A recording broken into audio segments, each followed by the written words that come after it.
Le futur est là. Il ne s'agit pas de combinaisons spatiales high-tech ou de vivre sous terre.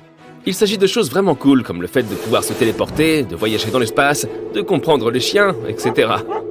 Le fondateur de Facebook, Mark Zuckerberg, a souligné que la réalité augmentée pouvait téléporter les gens à l'endroit de leur choix, que ce soit pour le travail ou pour une journée de détente à la plage.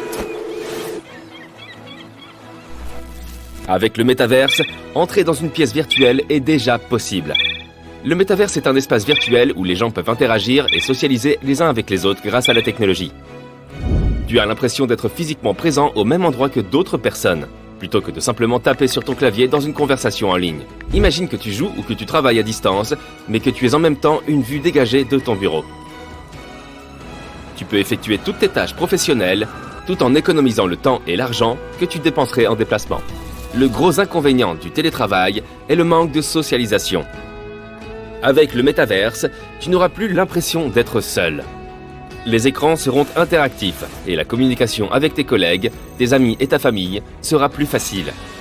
Même si la téléportation physique n'est pas encore possible, on peut déjà virtuellement aller où on veut. Les nanorobots portent ce nom parce qu'ils sont vraiment minuscules. Ces robots sont conçus pour effectuer des tâches spécifiques à l'intérieur du corps humain pour des raisons médicales. Une fois à l'intérieur, ils commencent à agir par eux-mêmes sans avoir besoin d'être contrôlés. Et ils peuvent se multiplier comme nos cellules. On a souvent entendu le mot nanorobot dans les films de science-fiction. Mais ils ne sont pas si éloignés de la réalité. Ils opèrent comme des mini-médecins à l'intérieur de ton corps. Et ils sont suffisamment précis pour diagnostiquer un problème et prescrire un traitement. Tout le monde sera en meilleure santé grâce à ces petites créatures high-tech. Chaque année, la population de la Terre augmente. Cela implique de plus grands besoins en production alimentaire. Comme il ne reste que peu d'espace dans les zones urbaines, les fermes devront bientôt être situées dans des endroits moins conventionnels, comme sur le toit des gratte-ciel ou dans les airs, c'est-à-dire sur des structures et plateformes qui peuvent supporter la végétation. Un éminent architecte, Javier Ponce, a conçu un bâtiment à 3 niveaux alimenté par des panneaux solaires au sommet. Au niveau intermédiaire, on fera pousser divers légumes et fruits qui obtiendront des nutriments à partir d'un liquide au lieu de la terre elle-même. Les déchets organiques tomberont au niveau inférieur pour nourrir des poissons, qui pourront aussi être élevés pour l'alimentation. Chaque structure sera assez grande pour subvenir aux besoins d'une ville entière si nécessaire.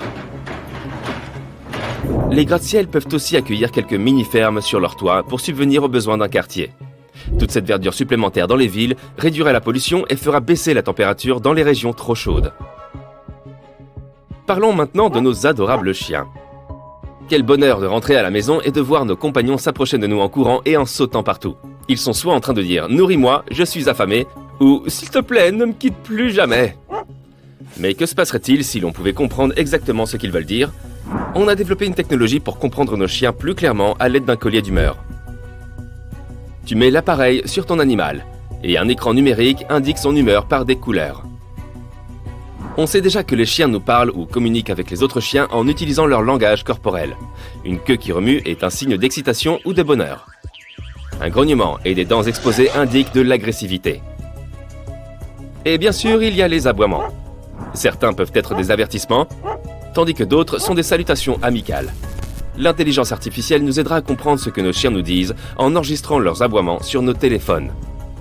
Il est important que l'application voit aussi le langage corporel du chien, notamment ses oreilles, sa queue, ses yeux, sa bouche, etc. L'appli enverra ensuite ces informations sur le cloud. L'IA décodera ces données en étudiant des milliers d'heures de séquences d'animaux et en repérant les expressions et les sons. Cela permettra aux vétérinaires de mieux comprendre leurs petits canins et de prévenir tout dommage qui pourrait découler de l'intervention. Cela aidera aussi à former les chiens pour qu'ils ne soient pas trop agressifs envers les livreurs ou les piétons et autres cyclistes qui passent. L'avenir des déplacements quotidiens se trouve dans les airs. Tu n'auras bientôt plus à attendre au feu rouge, à compter les secondes jusqu'à ce qu'il passe au vert pour arriver à l'heure au travail. Il est en effet grand temps de parler des taxis volants comme moyen de transport. Les taxis aériens sont en train de devenir une réalité. Amazon expérimente les livraisons aériennes et elles s'avèrent être un succès. Ces machines volantes sont dotées de capteurs qui peuvent remarquer certains obstacles comme les oiseaux, les fils électriques et les gros objets. Et c'est désormais aux législateurs d'adopter cette nouvelle forme de transport. Même si les livraisons aériennes sont désormais possibles, les autorités doivent encore trouver comment les organiser, créer des règles et mettre en place des mesures de sécurité. Quant aux taxis aériens exploités par des humains, il faudra déterminer qui sera habilité à les conduire. Ou quels types de modèles peuvent être produits. Mais de notre vivant, nous pourrions bien voir le ciel rempli de taxis aériens. La restauration rapide est sur le point de se transformer. Il existe déjà des caisses numériques où tu peux commander de la nourriture à l'aide d'un écran tactile et payer sur place sans interagir avec un humain. Le Japon a des distributeurs automatiques de pizzas fraîchement cuites. Certaines entreprises créent des robots qui peuvent préparer un menu de hamburgers et de frites. Ils sont rapides et précis, n'ajoutent pas trop de fromage et n'oublient pas les oignons. Tout ce dont ces robots ont besoin, c'est de quelqu'un pour les entretenir. Imagine que tu ailles dans un fast-food et que tu ne vois pas un seul humain devant toi. Tu passes ta commande auprès d'un caissier numérique après l'avoir personnalisé. Tu payes et tu regardes les robots à l'œuvre. Tu verras probablement des bras mécaniques soulever la friture et préparer un hamburger devant toi. Ne t'attends pas à voir un chef humanoïde préparer ton repas. Les robots sont conçus pour effectuer des tâches spécifiques. C'est pourquoi les bras mécaniques sont plus que suffisants. Et si l'avenir est aux robots de livraison volant, il n'y aura pas de problème d'embouteillage pour t'apporter ton repas. Réserver un billet d'avion pour aller à l'autre bout du monde est facile, mais que se passerait-il si tu pouvais aller dans l'espace pour le plaisir? De nombreuses grandes entreprises de voyage spatial telles que SpaceX et Virgin Galactic cherchent des moyens de transformer l'espace en nouvelle destination touristique. On pourrait aller aussi loin que la Station spatiale internationale, ou bien se contenter de la frontière entre l'atmosphère et ce qui est considéré comme l'espace. L'idée d'un ascenseur spatial a aussi émergé, qui pourrait envoyer des gens à la Station spatiale internationale. Il s'agirait d'une grande structure basée sur la Terre et atteignant l'espace, avec un ascenseur qui ferait monter et descendre les passagers. Cela rendrait les voyages dans l'espace très accessibles et beaucoup moins chers que de lancer une fusée. Il y a peut-être un avenir où Internet sera disponible partout dans le monde, peu importe où tu te trouves. Aujourd'hui, seule la moitié de la population mondiale a accès à Internet. Des entreprises comme Google considèrent Internet comme un droit fondamental et essayent d'utiliser des ballons à hélium pour le téléporter dans les endroits reculés. D'autres entreprises envisagent une approche différente, comme envoyer des microsatellites dans l'espace, chacun de la taille d'un chat. Cela changera la donne pour que tout le monde ait accès à Internet, ce qui garantira des connaissances gratuites pour tous. Imagine que nos bonnes vieilles briques puissent stocker de l'énergie pour alimenter ta maison. Ce projet n'en est encore qu'à ses débuts. Mais des scientifiques américains sont en train de développer des briques intelligentes, qui pourraient bien être l'avenir de la construction. Chaque mur pourrait stocker suffisamment d'énergie pour plusieurs heures. Un revêtement spécial, connu sous le nom de PEDOT, permettra d'exploiter les électrodes, transformant finalement les briques en de puissantes batteries. Le pigment rouge des briques est composé d'oxyde de fer, qui les aide aussi à stocker de l'énergie. Cela rendra ta maison intelligente encore plus intelligente. C'était il y a 200 ans, en 1821. Quelqu'un frappe à ta fenêtre du 2e étage. C'est le matin. Tu regardes dehors, il y a un type avec une longue perche qui se promène dans la rue en tapant aux fenêtres de tout le monde. C'est bizarre. Pas vraiment, c'est un knocker-upper. C'est vrai. Bien avant que les réveils ne deviennent la norme dans chaque chambre, ces individus se promenaient dans les rues, réveillant les gens pour qu'ils ne soient pas en retard au travail. Tu te lèves et tu vas aux toilettes. Il y a juste un pot de chambre. Génial. Eh bien, à chacun son époque. Faisons un bond en avant de 200 ans jusqu'en 2021. Ta chanson préférée te réveille, ni trop forte, ni trop douce. Tu ouvres les yeux, attrapes ton téléphone, éteins l'alarme et fais défiler des pages et des pages. Il est temps de sortir du lit et d'aller travailler. Tu prends une douche, te brosses les dents, fais du café et fais bouillir des œufs pour le petit déjeuner. 10 minutes plus tard, tu enfiles ta tenue de travail et tu sors. Voiture, autoroute, embouteillage. À l'époque, il y avait une bassine en fer qui contenait de l'eau froide à côté du miroir. Tu es allé la remplir toi-même la veille au puits. Donc tu te laves le visage et te brosses les dents avec une brosse à dents faite de bois et de poils durs d'animaux.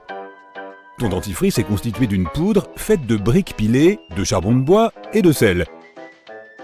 Les gens de cette époque avaient-ils une très mauvaise hygiène dentaire?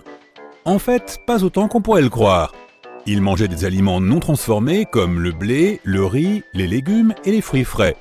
Ce type d'alimentation naturelle et saine est assez facile pour les dents, sans conservateurs, sans produits chimiques supplémentaires. Les gens mangeaient surtout des aliments contenant des vitamines qui rendaient leurs dents plus fortes et plus résistantes aux caries. Les gens riches, par contre, n'étaient pas si chanceux. À l'époque, le sucre était un produit d'élite et les riches n'en avaient jamais assez. Les confiseurs inventaient constamment de nouvelles friandises et sucreries pour eux. Et bien sûr, tout ce sucre détruisait leurs dents. Et ce n'était pas comme s'ils pouvaient simplement se rendre chez le dentiste du coin. Le dentiste du quartier pouvait être le barbier local, ou même le forgeron. La principale méthode de traitement dentaire était simple, extraire, extraire, extraire. Et tu commences à parler comme ça. Heureusement que tes dents vont bien, étant donné que tu ne manges presque pas de sucre. Tu ne vas pas prendre de douche, car tu t'es déjà lavé il y a 7 jours. De toute façon, aller chercher de l'eau au puits semble être un gros effort. Tu allumes un feu et tu poses ta plaque d'argile directement sur les braises pour te faire cuire une sorte de tortilla de maïs. Puis tu l'avales avec un verre de lait chaud, bien sûr. Tu n'as pas de frigo, personne n'en a d'ailleurs. Une grenouille nage dans ton tonneau de lait. Tu as eu cette astuce par un voyageur bizarre que tu as rencontré l'autre jour. La peau de la grenouille sécrète une substance spéciale qui empêche les microbes d'entrer en contact avec elle, ce qui évite que le lait ne tourne. Tu n'as que 2 tenues. Alors tu t'en sors plutôt bien dans la vie. L'une d'elles est chez le tailleur en ce moment. Ton costume préféré, celui que tu as lavé à la lessive dans la rivière hier, est sec et prêt. Tu l'enfiles. Oh là là, un autre trou dans ta chemise. Ces mythes mangeraient vraiment n'importe quoi. Tu sors, les routes sont sales et l'odeur est intense. Les gens déversent des pots de liquide dans la rue.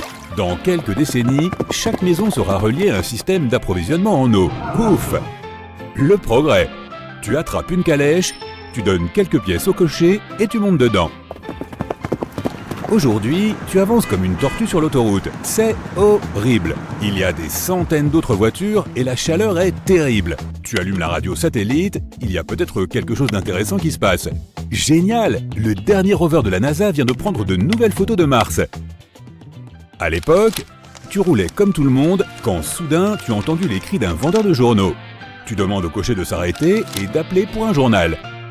La première page dit que Michael Faraday vient de créer une sorte de prototype de moteur électrique.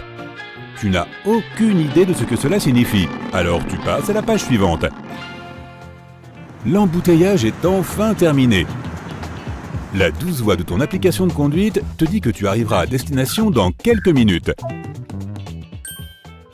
Le conducteur ne se souvient pas exactement comment se rendre là où il faut. Alors il s'arrête souvent pour demander son chemin aux passants. Tu arrives au bureau, tu t'assois à la table, tu ouvres ton ordinateur portable et tu envoies quelques courriels rapides. Tu es enfin arrivé à ton travail, la plus grande usine de tissage de la ville.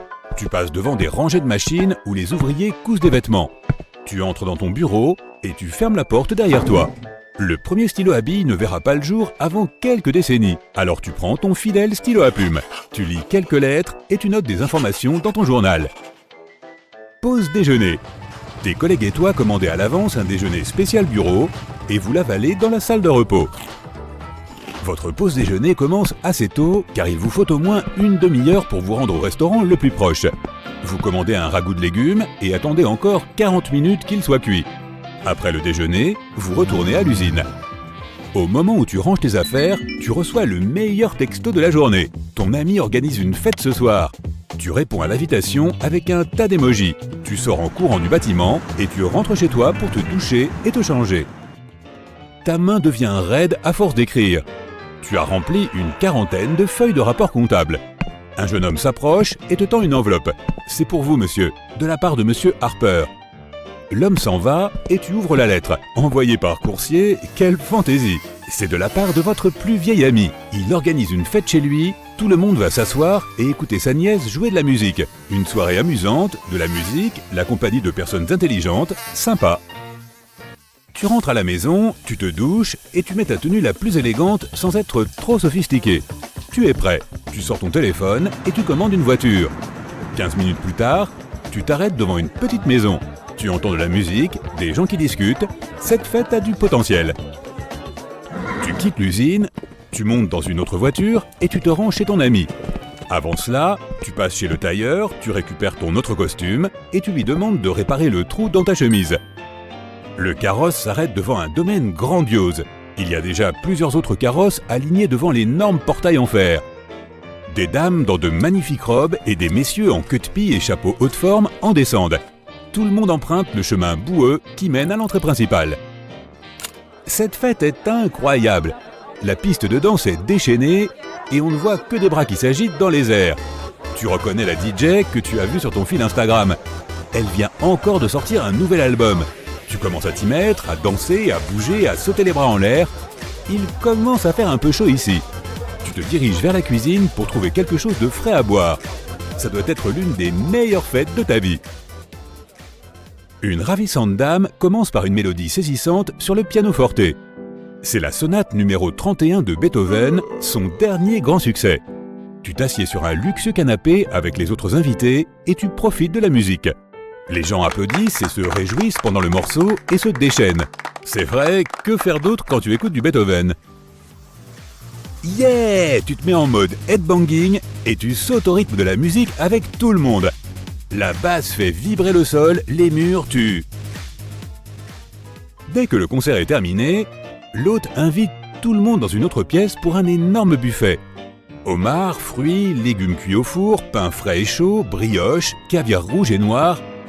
Tu essaies de rester cool, mais tu t'empiffres jusqu'à ce que tu sentes que tu vas exploser.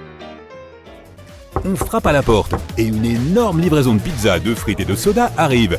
Génial! La soirée est presque terminée.